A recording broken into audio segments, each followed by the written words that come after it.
Naam, hujambo mpenzi mtazamaji na karibu katika Mwale wa Kirk. Leo tarehe 26 mwezi Februari mwaka 2021. Panapo majaliwa yake Mwenyezi Mola, tumesalia na siku mbili kabla ya kutamatisha mwezi huu wa pili. Karibu ili tuweze kupasha mengi. Mimi ni Omuse, mtangazaji mwenza wa lugha ya ishara ni Edith Cross. Lakini kabla hatuja kupasha, tupate vidokezo. Order that the suspects be held in custody for a period of 5 days from the date hearing, that the matter be mentioned after five days. Wanyenye kutoka kaunti ya Nyeri anashukiwa kumuua mwanawe kusalia kizuizini kwa siku 5 zaidi hadi polisi wamalize uchunguzi. Something I will miss about my father is hearing him talk about me and my brothers and sisters. Despite our mistakes, he would always talk about us with pride. Bunge wa Bonchari Oro Oyoka azikwa nyumbani kwake katika kaunti ya Kisii, huku akimiminiwa sifa tele na ombolezaji. And the things in the BBI are part of the legacy. And so when we support that legacy, we will be something that we will remember him for when he has left office. And to push. Na bunge la Seneti liko tayari kujadili mswada wa BBI.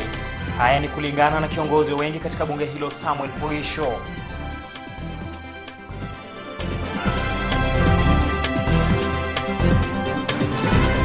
Karibu tena mtazamaji, kumbuka nambari yetu ya arafa ni 22167. Tunaanza na habari ya tanzia ambapo hafla ya mazishi ya kumuaga mwenda zake aliyekuwa mbunge wa Bonchari John Oro Oyoka umefanyika hivi leo. Viongozi, familia na marafiki wakimomboleza. Mbunge huyo ametajwa kama kiongozi aliyejitolea kuwatumikia wananchi. Katika hafla hiyo, wabunge walionekana mahasimu Simba Arati na mbunge Silvanus Osoro walipata fursa ya kuzika tofauti zao.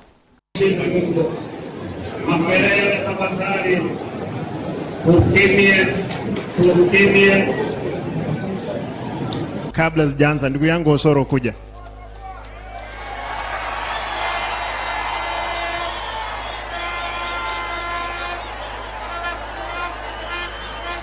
Oyo no mwana omuntu.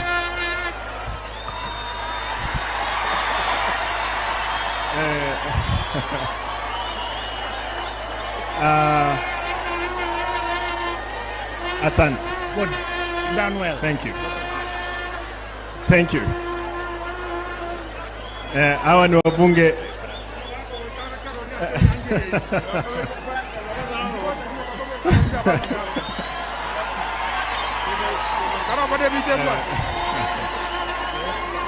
Well done. Thank you. Thank you. Thank you, my brother. Thank you. Thank you. Hakika wapiganao ndio wapata nao. Kila laheri anaitwa Arati na mwenzake Osoro.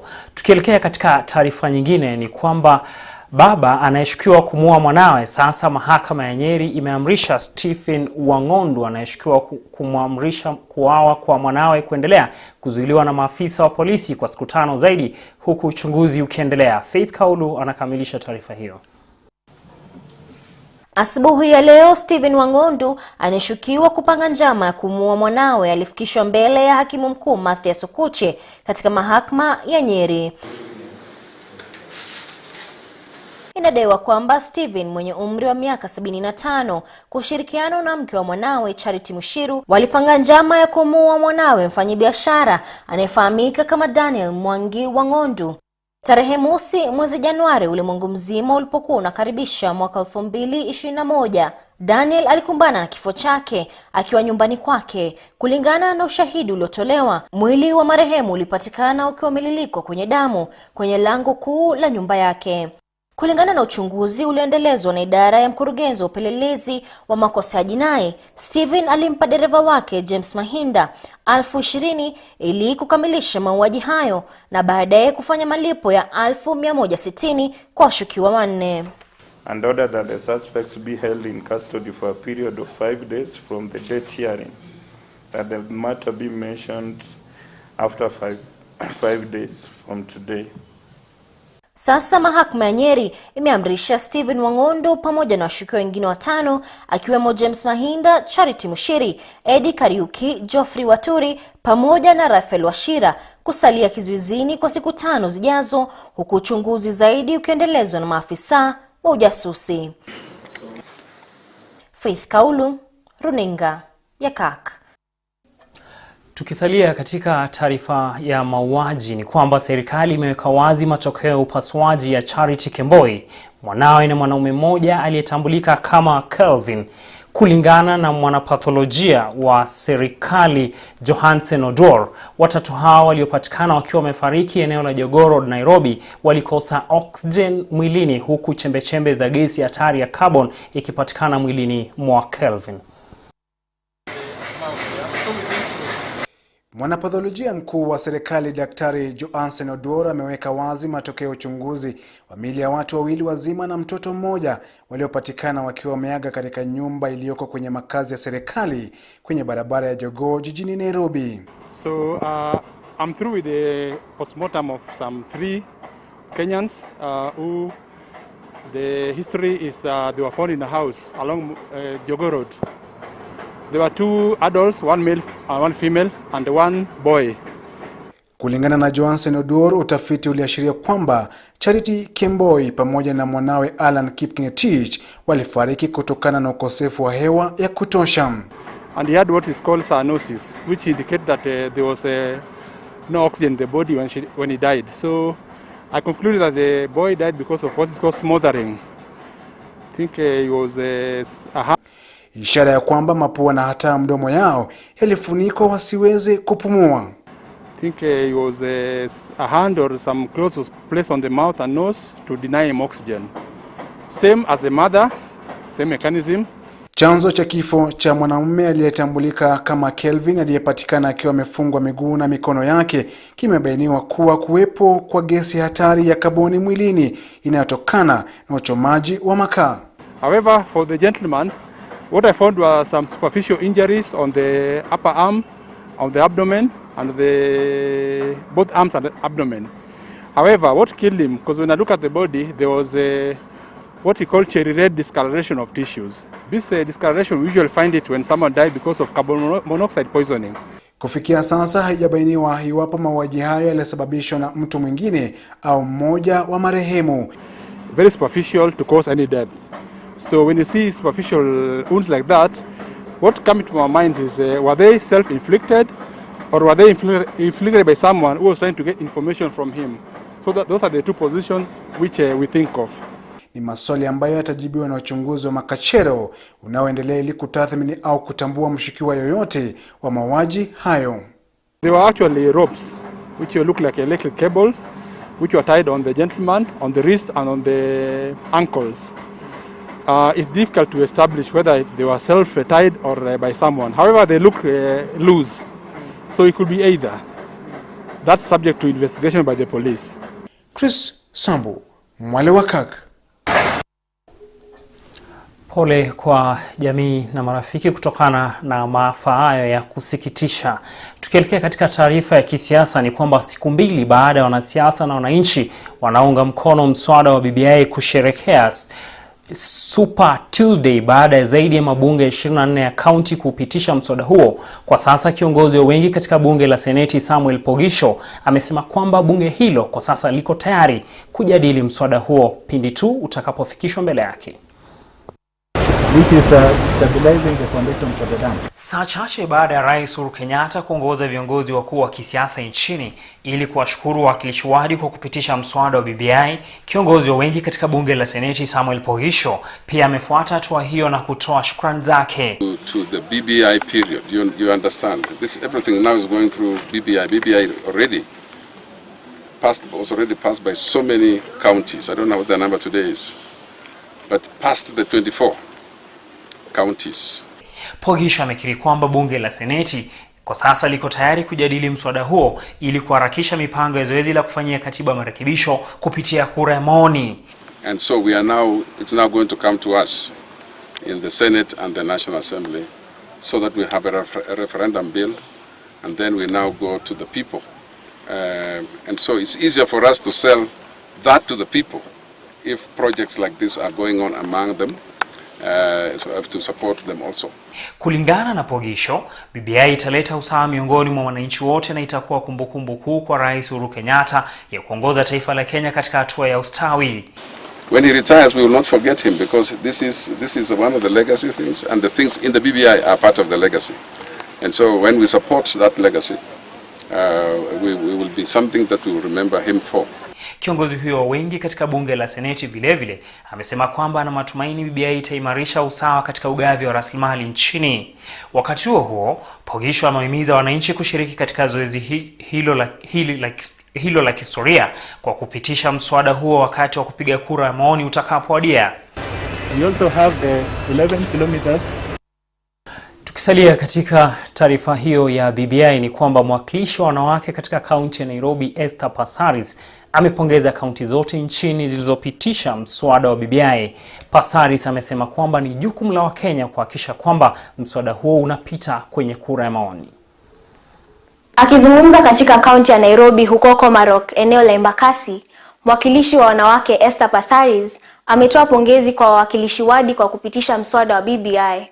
Now the legacy of Uhuru Kenyatta and Raila Odinga under BBI is to bring peaceful elections. Huku akisifia amani nchini kwa ajili ya Rais Uhuru Kenyatta na Raila Odinga kuungana, Passaris aliwarai wenyeji kumuunga mkono Raila Odinga katika uchaguzi ujao. Ili tutoe hiyo historical rubbish ambayo tumekuwa nayo ambayo imedivide Kenya, tuweze kwenda na progress, twende mbele, si ndio? Kwingineko, John Kamangu, mwakilishi wadi wa Ruai, amewapa wakaaji wa eneo hilo nakala 3,000 za BBI. Na ngoja tu bunge ipitishe. Na naomba wabunge wasilegelegee. Kamangu aliendelea kusema kuwa anawapa nakala hizo ili kuhakikisha wenyeji wamesoma na kuelewa BBI kabla kampeni ya kupitisha BBI kuanza. Mimi nilipiga kura ya BBI yes, kwa sababu nimesoma na nimeelewa umuhimu na faida ya watu wa Ruai. Aliendelea kuwarai wakilishi wadi ambao bado hawajapitisha BBI kuipitisha. Jerry Mwangi, Mwale wa Kirk. Shukran Jerry Mwangi kwa taarifa hiyo bomba. Mtazamaji, taarifa hiyo kutoka maeneo ya Ruai inanipa fursa mimi pamoja na Edith kuchukua mapumziko ya muda mfupi. Tutarejea na mengi zaidi, usiondoke.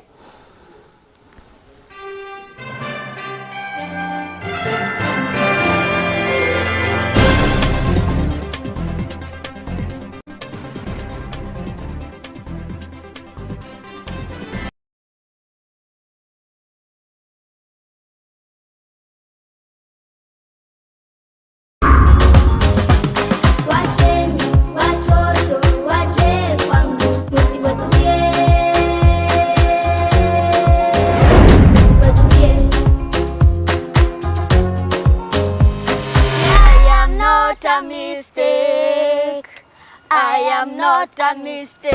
Welcome to Kirk Watoto. We're very glad to have you. In this show, we have 4 segments. I always get excited for this particular moment when we raise generation for Christ. You know that Jesus loves you so much and he has given you talents. The aim of this program is to make sure that it nurtures your talent. By the kuwa na baraka si pesa mingi, ni kuwa na Yesu ndani ya moyo wako na kujipenda na kujua ya kwamba you are not a mistake. Wow! Let's do this.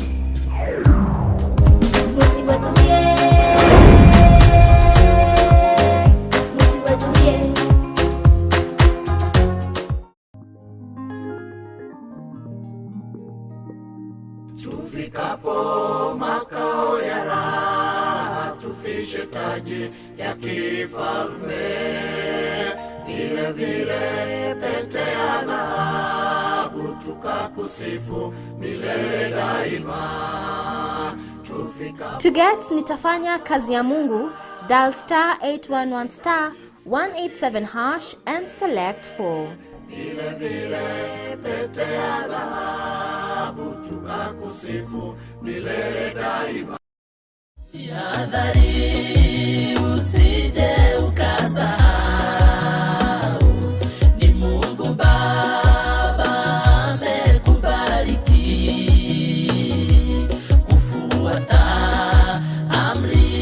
za Mungu Baba ni kuhifadhi moyo na busara. To get jihadhari usije ukasahau, dial *811*187# and select 2.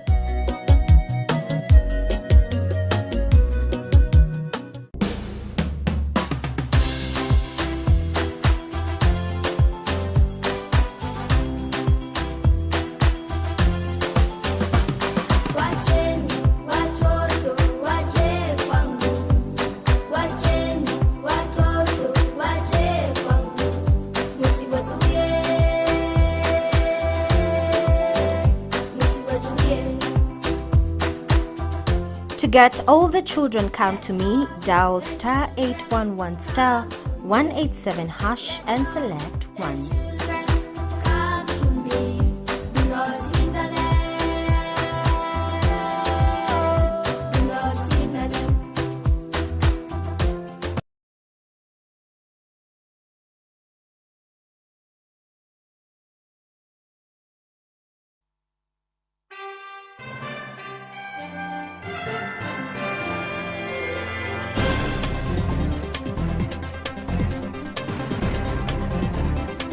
Naam, karibu tena. Tunafuliza moja kwa moja hadi katika kaunti ya Nandi ambapo naibu wa rais William Ruto ameendeleza ziara yake huko leo ili kupigia debe azma yake ya urais ya mwaka wa 2022.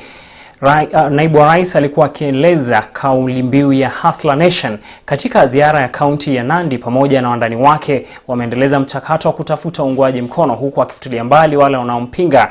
Ruto alikuwa akizungumza baada ya kuendesha ufunguzi wa miradi mbalimbali. Waambie tuko na nini? Waambie uamuzi wa mambo ya katiba ni uamuzi wa hiari. Hakuna mtu atalazimishwa. Hakuna mtu atashurutishwa. Wale wanajaribu kushurutisha watu wengine ni watu ambao hawaamini katika mambo ya demokrasia na ni watu madikteta na hawana nafasi katika taifa letu la Kenya ya karne ya 21. But the most important contract that we need to write as the people of Kenya is the contract on how to create jobs, on how to create opportunity, on how to create wealth. Because the challenge in Kenya is not so much about sharing. The challenge in Kenya is so much about the few opportunities, the few resources, and the less jobs that we have in Kenya. Tukiachana na hayo ni kwamba zaidi ya mataifa manne kutoka bara la Europa yameelezea nia yao ya kushirikiana na utaratibu wa magatuzi nchini. Hii kulingana na mataifa hayo imetokana na kuridhika kwao na jinsi ugatuzi umechangia kuimarika kwa sekta mbalimbali humu nchini. Wakihutubia taifa baada ya kumtembelea gavana wa kaunti wa Uasin Gishu Jackson Mandago, mabalozi hao kutoka Finland, Denmark, Sweden na Norway humu nchini wameeleza nia yao ya kuleta rasilimali na fedha kwa minajili ya kukuza ugatuzi nchini Kenya. Mipango iko katika kutoa mafunzo kote nchini kubuni ajira kwa wale wanaotafuta kazi na masomo yaliyo chini. Akizungumza kule Naivasha, mkurugenzi mkuu Juma Mkwana amesema kuwa ni fursa kubwa kwa washikadau hasa vijana ambao hawakupata uwezo wa kupata masomo ya kisasa. As you are aware, the Kenyan economy is driven by people, the Chuakari sector. So if you look at it, almost 80% of our production is coming from people that have not gone to school to acquire specific skills. And as a country, we have not done very well because we have ignored these skills. These are the skills that are really helping us to grow our economic growth. If you look at the Kenya's growth, a lot of it is driven by the informal sector, which means that these are the skills that are there have been acquired on the job. So Mkwana amesema kuwa watu wengi walio katika sekta ya jua kali wamepata ustadi bila kwenda shule, na ndio maana wanafaa kufaidika kupitia mradi huo kwa kuwasaidia kupata nafasi za kazi humo nchini na hata nchi geni. We have identified a number of counties and I think Caroline will talk to that about which counties that we would like to start with some kind of a piloting program, and we have identified a number of counties that we are going to start with in terms of assessment. And remember that also in this process, while the KNQA is driving this process, we have brought together quality assurance agencies to ensure that the process meets the quality that has been set for Kenya. Afisa mkuu mhusika katika shirika la kimataifa la wafanyikazi Caroline Njoki amesema kuwa wako tayari kusaidia Kenya na mafunzo rasmi. Ability to do a job is what is so central to, when we are discussing the recognition of prior learning. As the DG has said, we are going to support a process that actually confirms that someone has the ability to do the job that they claim they are able to do. And so to start this off, eventually, of course, this is a process that's going to roll out across the country. It's going to be a self-sustaining process led by KNQA. Vile vile Njoki aliongezea kuwa shirika la kimataifa la wafanyikazi imehusishwa katika maono ya kimaendeleo Afrika kama ilivyo kwenye malengo ya maendeleo ya Umoja Kimataifa ili kuhakikisha ustadi wao umetambulika na kuhalalishwa. Frida Mwende, Mwale wa Kirk. Shukran Frida Mwende. Mtazamaji, kumekuwa na mkanganyiko kidogo kati ya ripoti hiyo yake Frida Mwende. Hapo awali nilikuwa nimekusomea habari ya mabalozi na hiyo ndio habari ambayo tunaipata kwa sasa. Ile awali inazungumzia ile almashauri ya kutathmini ubora na pia kufuzu itakuwa inawapa wale wakimbizi pamoja na wale walio na talanta na bado hawajapata mafunzo watapewa nafasi ya kuweza kufanya kazi mbalimbali humu nchini. Tupate taarifa hiyo ya mabalozi kuhusu ushirikiano wao na magatuzi humu nchini.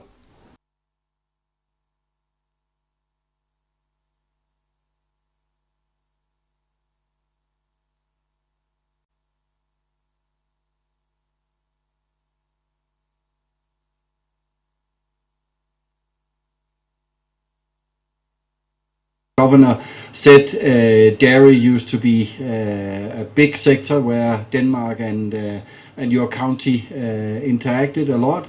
We now move into climate change, green growth, green economy, agribusiness, making sure that the value addition that you people here, you also make the money on all the agricultural products that you do.